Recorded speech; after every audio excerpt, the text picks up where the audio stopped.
Hey guys, Chris here, and I'm a Ukrainian Canadian. Today is June 18th, 2023, and let's get to the news happening in Ukraine, shall we? So first things first, let's talk a little bit about Zaporizhia. The Ukrainian forces made some gains today. Although small, it's still very important because this is one of the most heavily fortified defense areas for the Russian army, so it is indeed difficult for the Ukrainians to break through here, unfortunately. But as I said, the Russians were expecting it for many, many months, so they had time to build large system of defenses with trenches, dragon's teeth, and minefields, etc., etc. So it is difficult. However, the Ukrainians took control today over the village of Pyatikhatke, so they continue on this streak of liberating small little villages, and they don't have a choice because here lies the Ukrainian steppe, and you're extremely open, and so the Ukrainian forces have to continue liberating villages, and they can build effectively their defenses and staging areas within these small villages that offer more protection compared to just being in open field or in some posadka. Indeed, the villages do offer more protection as the soldiers can hide in basements, there's garages, there's cover, there's also just buildings all around that can help you protect yourself. Now, that's the news for here, but the Ukrainians also continue pushing through Robotine. It's a tough nut to crack here, to be honest, and again, the Russians probably have just a lot of forces, as you can see here, defending this area. They absolutely do not want to break through, Ukrainian breakthrough here, because that would mean that most likely they'd have to fall to the second line, which will be around the city of Tokmak. So I think that the Russians understand the severity of losing Robotene. If they lose Robotene, the Ukrainians will easily start liberating, I think, these villages here, and they're not going to be far away from Tokmak, and they're going to be within easy artillery range with some of the mortars they're going to have and things like that, and FPV drones are going to start hitting them even more. So losing Robotene, you can see that the Russians have put a very large importance at defending this area. So it's still, the fighting is still ongoing here. Apart from that, there's nothing new to report. So I think that the fighting, we don't know as much as we would like to. And probably what is being reported by the Russians is probably even worse. So I'll keep you guys updated. But apart from it, it's the same old in Bakhmut as well. The Ukrainians try to push out the Russians. You can see that they've now Deep State has updated the map here in Berkhivka, that the Ukrainians have entered and are currently fighting within the city of Berkhivka. So that's pretty much the update. And also in Kurdyumivka, you can see that Deep State also updated the map in Kurdyumivka, where the Ukrainian forces are fighting the Russians, and they're very close to Kurdyumivka. So they're cracking this nut here in the south of Bakhmut, and they continue pushing, right? This essentially, the Ukrainians have already complete fire control over Bakhmut from both sides, which means that the Russians are in deep trouble if some of the forces are stationed in the city center or within the city. So things are advancing. We got to be patient. Let's remember that in Kherson, during the Kherson offensive, it took many, many weeks for the Ukrainians to be able to liberate a large terrain. As you can remember, this was liberated within a few days, but this area here around Vysokopilya, Oskorivka, it took many weeks for them to liberate this area. So I think it's the same situation here, whereas the Russians are definitely going to put a serious defense in the beginning for many weeks, but they're going to get tired. And why they're going to get tired, let's get back to the presentation. So some good news as well with Kherson. So today the Ukrainian forces hit a large ammunition dump in the village of Rykove in Kherson, and Rykove is literally the very edge of south of Kherson, so like very close to Crimea, and that's about 110-ish kilometers from the front line. So for sure the Ukrainians were able to strike them with some sort of maybe Storm Shadow missiles, maybe some other long-range missile that we don't know of, but the locals were reporting that the explosions were ongoing for hours and are probably still ongoing, and they can feel the ground shaking.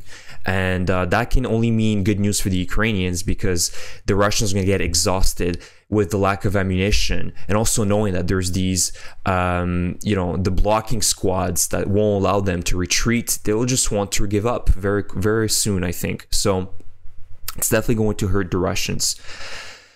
Now, an interesting thing came out yesterday. A video came out yesterday with Shoigu inspecting the Omsk Transmash Factory. And basically you could see him not being very happy, because the generals and the commanders in charge of, restoring the vehicles were saying, oh, we can only do about a few hundred. And he's like, how? No, let's get the act together. Shoigu said, let's get the act together. We need to not have 200 of them, but we need to have 500 of them. But I came to a realization that Russia still has so many vehicles, and also, although most of them are from the Cold War era, Russia can repair many of them. And you can see here there's about 100 of these 2S4 Tulpans and Gvozdikas and Akatsias, and they have them in the hundreds. Yeah, they might have been rusting away, and maybe they can salvage 20% of them, but that's still out of, let's say 200 vehicles in the background. They can salvage, about 20, 40 of them. So it's still a very important number of vehicles that Russia can repair and send to the front lines. And you can see here they have about a dozen BRDM-2s. Again, it's laughable at this point, because they're using Cold War era weapons and even World War II era weapons, but they're still weapons. And Ukraine doesn't have air superiority. Ukraine is not capable of, controlling the sky. And so these are still weapons that can be used against the Ukrainian forces. And Russia is still betting on this quantity over quality factor for them to win the war. And honestly, if it wasn't for NATO in the West, Ukraine would have been exhausted at this point. And so thank God that Ukraine is getting the help from NATO, the United States, and its other allies. But it just makes you realize that Russia still has a powerful, large military, and powerful in the sense that in the numbers. And so, in my opinion, Ukraine needs to find a way to strike these factories, even though they're really deep within Russia. And we're talking about hundreds, if not thousands of kilometers away.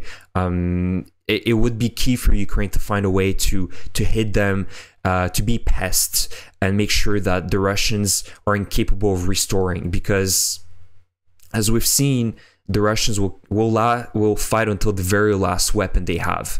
There's no doubt in my mind about it.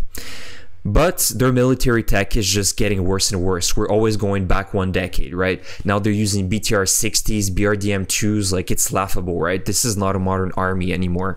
And you could see in Shoigu's face, he was disappointed, right? He's like, he was looking at these old Ural trucks and BRDM-2s, and he's just like, what the hell is going on with my army, So it's good news in the sense that Russia is forced to fight, go back one decade every single month, but they still have a large stockpile of these weapons, unfortunately. Now, some good news for the Ukraine is that they're very happy with the Max Pros that the United States has been giving them, and so the Ukrainian forces are praising the survivability of this Max Pros, which offers ultimate protection and mobility. And so this article indicates that the US made Max Pro, so thank you to the United States, because you're making an excellent vehicle here, which is a mine-resistant armored fighting vehicle, are proving crucial in Ukraine's fight against Russian forces. And so some of the Ukrainian forces have been saying that the Max Pros are like a red rag to the Russians. They target it with everything they have. But they are almost indestructible, according to one Ukrainian fighter called Stepan. One of the vehicles was hit by shelling and another by mortars, but everyone inside survived. They truly saved our soldiers' lives. And honestly, I think that the Ukrainian forces love using these vehicles because of their greater mobility, their low cost, right? They cost about $500,000 USD, which is much less expensive compared to Leopard 2 or Bradley APC. And the transport capacity is still there, right? You can still put about, 6 to 8 soldiers in there. I'm not entirely sure how much crew it can transport, but definitely between the 6 to 8 number. So, and it offers a very good survivability and protection, and I just love the way it looks like. It's literally a truck with heavy reinforcement and protection. So you can't get better than that. And the Ukrainian forces have shown their ability and capacity to fight with, you know, Humvees in the past. We've seen videos of them storming with a squad with like 2 or 3 Humvees, Russian positions, and to great effect. So I think that these Max Pros are extremely threatening. They're large and they offer really good survivability. And we've seen videos of the Ukrainian forces losing them, right? The Russians hitting them. And it's great to hear that the Ukrainian forces have survived, you know, their failed missions, because the most important thing here is human lives. And you know, it's great to have the best tech, but if you don't have the soldiers and the experienced soldiers as well, then that is a problem. Last thing is, I guess, the joke of the day. So Peskov has said that the Kremlin believes that they've achieved the goal of demilitarizing Ukraine. And so Peskov, you know, in one of his bogus interviews with Russian media, he said that indeed Ukraine was heavily militarized at the time of the beginning of its special military operation. And as Vladimir Putin said yesterday, one of the tasks was to demilitarize Ukraine. In fact, this task is largely completed. Wow. Ukraine is using less and less of its weapons, and more it uses the weapon systems that Western countries supply with it. So I agree with it that, of course, Ukraine now is relying less and less on its Soviet era weaponry and is now receiving more and more of the NATO weapons. But it's kind of paradoxical because he says demilitarize, but by demilitarizing Ukraine, they're only militarizing further for some reason, right? Their program is not working.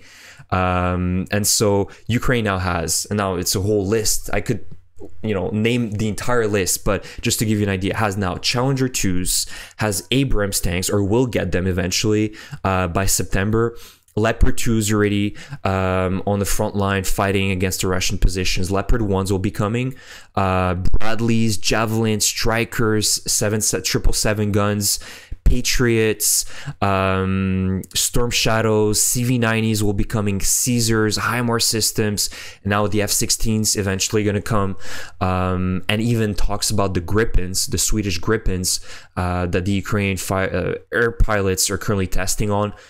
You know, and everything that Ukraine could not have dreamed of, So I guess this demilitarization program is really working for Ukraine.